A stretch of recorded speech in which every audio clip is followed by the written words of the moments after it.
Selamat datang di Beetle Channel, semoga kita bahagia. Jangan lupa subscribe, like, komen dan share agar channel ini semakin berkembang. Terima kasih. Istri berbakti, bab 280. Sebenarnya bagus sekarang. Liang Na dan Xiaohu seharusnya sudah lulus. Dia memiliki lebih banyak energi dan waktu untuk diberikan kepada anak-anaknya dan lebih banyak waktu untuk menjadi ibu baru. Meski sulit, menjadi seorang ibu pasti membahagiakan. Namun, Kuzi memikirkan sesuatu dan tiba-tiba merasakan tenggorokannya tercekat.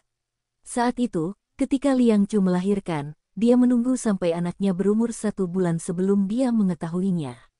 Liang Chu tidak mau memberitahunya tentang keberadaan anak ini. Dia telah benar-benar mengusirnya dari dunianya dan tidak lagi berinteraksi dengannya.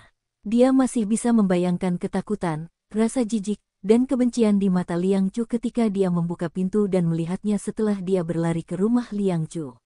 Itu adalah ekspresi mangsa yang melihat ke arah pemburu.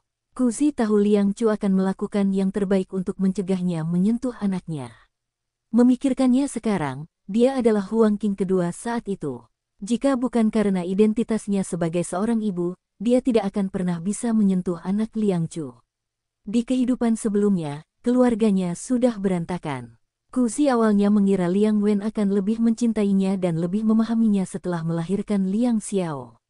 Namun, dia tidak menyangka bahwa meskipun Liang Wen sangat menyayangi putranya, dia semakin membencinya. Dia bahkan tidak mau memandangnya. Jika dia berpikiran jernih seperti dalam kehidupan ini, dia akan mengerti bahwa anak-anak memang merupakan fokus sebuah keluarga, tetapi mereka jelas bukan perekat keluarga. Jika dia mengetahui hal ini sebelumnya, dia tidak akan memperlakukan cucu dan sisi seperti itu di kehidupan sebelumnya. Dia tidak akan mencurahkan seluruh cinta dan harapannya pada Liang Xiao. Kalau dipikir-pikir lagi, anak-anak sebenarnya adalah produk cinta, bukan alat. Tanpa cinta, anak akan sia-sia. Fokus terbesar sebuah keluarga sebenarnya adalah 2 orang yang membentuk keluarga tersebut. Fokusnya harus pada dirinya sendiri. Pada hari pernikahan Wang Tian, cuacanya sangat bagus. Sinar matahari di luar sangat tajam, dan jangkrik menangis sangat keras. Agak memekakkan telinga, tapi rasa lelah di musim panas bahkan lebih kuat. Wang Tian dan Lei Chen sangat bijaksana. Matahari terlalu terik, dan para tamu tidak nyaman untuk duduk di udara terbuka. Mereka telah membuat rencana cadangan dan menyiapkan meja di lantai 1 dan 2 rumah Lei Chen. Pada akhirnya, ada beberapa meja lagi, dan ada lebih dari cukup ruang. Begitu AC dinyalakan, udaranya dingin. Rasa lengket di tubuhnya hilang dalam sekejap. Semudah melepas lapisan cangkang. Siang hari juga merupakan saat orang mengantuk dan tertidur. Hidangannya belum disajikan, dan cucu sedang tidur nyenyak di atas meja. Dia masih gadis pembawa bunga hari ini. Setelah gadis penjual bunga tertidur, Wang Tian melakukan pekerjaan gadis penjual bunga itu sendiri. Wang Tian, yang mengenakan congsam merah cerah, membagikan es krim kepada semua orang. Saat dia mendengarkan pujian dan berkah para tamu, dia tersenyum dan menunggu para tamu. Pengantin pria belum muncul, jadi mereka belum bisa makan. Dalam tidurnya, cucu tiba-tiba merasakan sesuatu menjilati tangan kecilnya. Dia mengira itu adalah adik perempuannya yang sedang mengolok-olok, jadi dia dengan lembut menepuk adik perempuannya. Dia tidak menyangka akan menyentuh hidung yang berbulu dan keras. Dia sangat ketakutan sehingga dia terbangun dari mimpinya dan menemukan seekor anak anjing tersenyum dengan ekor seperti dandelion mengetuk-ngetuk di bawah meja. "Toto, itu kamu." Cucu menyentuh wajah anjing berbulu itu, "Apakah kamu lapar?" Dia melihat Toto menatap es loli di tangan ibunya dan tiba-tiba teringat akan pekerjaannya. Dia mengambil bagiannya sendiri dan memasukkannya ke dalam mulut anak anjing itu. Mulut anak anjing itu sangat dingin hingga terengah-engah. Ini pertama kalinya ia makan es krim, dan penampilannya yang konyol membuat cucu tertawa hingga kakinya lemas. Namun adiknya sangat takut dengan anjing besar itu karena Toto terlihat seperti serigala besar yang jahat di dongeng.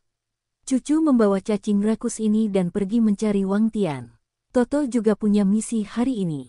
Ketika tiba waktunya untuk menukar cincin, Toto harus membawa kotak cincin itu dan meletakkannya di tangan tuannya. Tentu saja, ini adalah ide Kuzi. Di abad ke-21, banyak pasangan muda pemilik anjing suka memainkan permainan ini dan membiarkan hewan peliharaannya memberikan cincin di pesta pernikahan. Di satu sisi, anjing itu sangat lucu.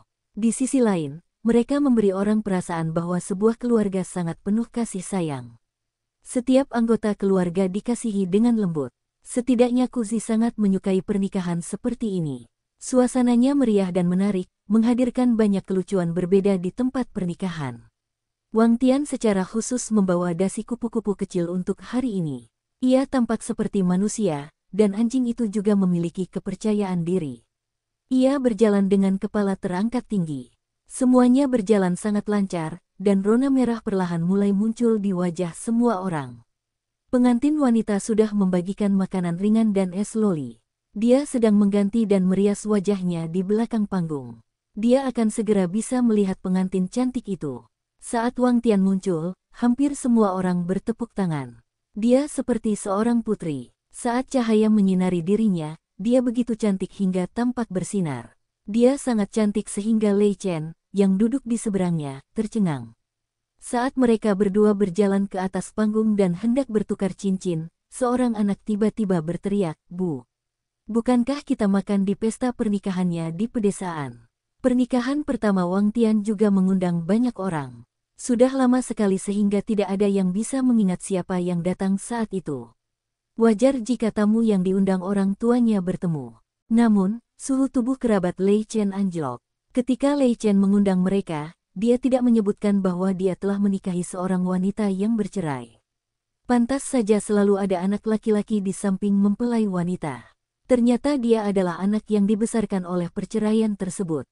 Pembawa acara bereaksi dengan cepat, tidak peduli apa yang terjadi di masa lalu, hari ini adalah awal yang baru bagi pengantin baru.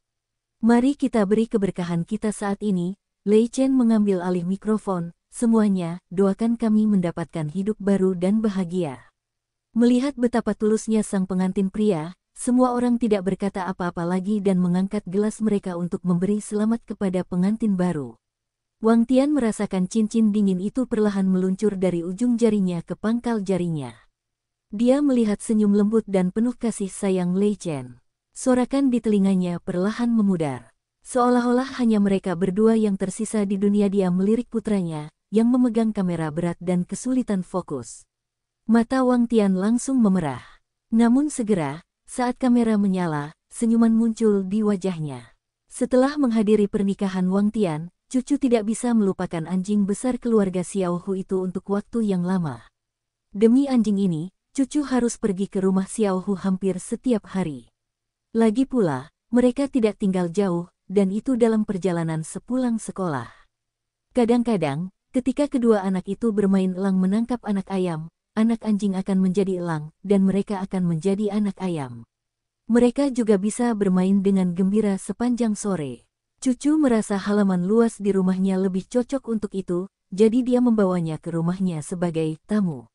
Namun, Sisi tidak sependapat, itu bau. Saya tidak menginginkannya. Anjing besar itu hampir setinggi dia. Sisi merasakan mulut anjing itu bau, dan kebetulan dia mencium baunya. Dia tidak ingin mempermainkannya. Cucu ingin menyeret anjing besar itu masuk, jadi Sisi berdiri di depan pintu dan memprotes. Anjing sebesar itu beratnya 2 kali lipat berat Sisi. Melihat lelaki kecil itu tidak setuju, ia dengan patuh berjongkok di depan pintu dan mengerutkan kening. Setelah beberapa saat terik matahari, akhirnya turun hujan di kota Jiang. Badai berlangsung selama setengah bulan, dan lembab di mana-mana. Anjing itu berguling-guling di lubang lumpur di halaman. Itu sangat kotor sehingga hanya matanya yang terlihat. Bibi Hui tidak mengizinkannya masuk.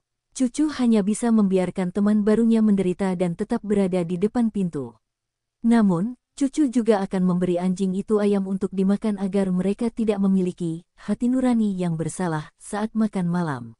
Karena cucu sering pergi ke rumah Xiao Hu, dia menjadi akrab dengan Lei Chen. Dulu, dia tidak terlalu menyukai Lei Chen. Dia merasa meskipun pamannya sangat baik dan lembut, dia selalu aneh dan sepertinya tidak suka berbicara. Namun baru-baru ini, dia menyadari bahwa dia salah. Paman ini tidak hanya tahu cara bermain-main dengan mereka, tetapi dia juga rela membiarkan cucu mengikat kepang di seluruh kepalanya. Dia juga mengajari cucu cara membuat makanan anjing buatan sendiri. Pasta daging buatan cucu disantap Toto dengan nikmat.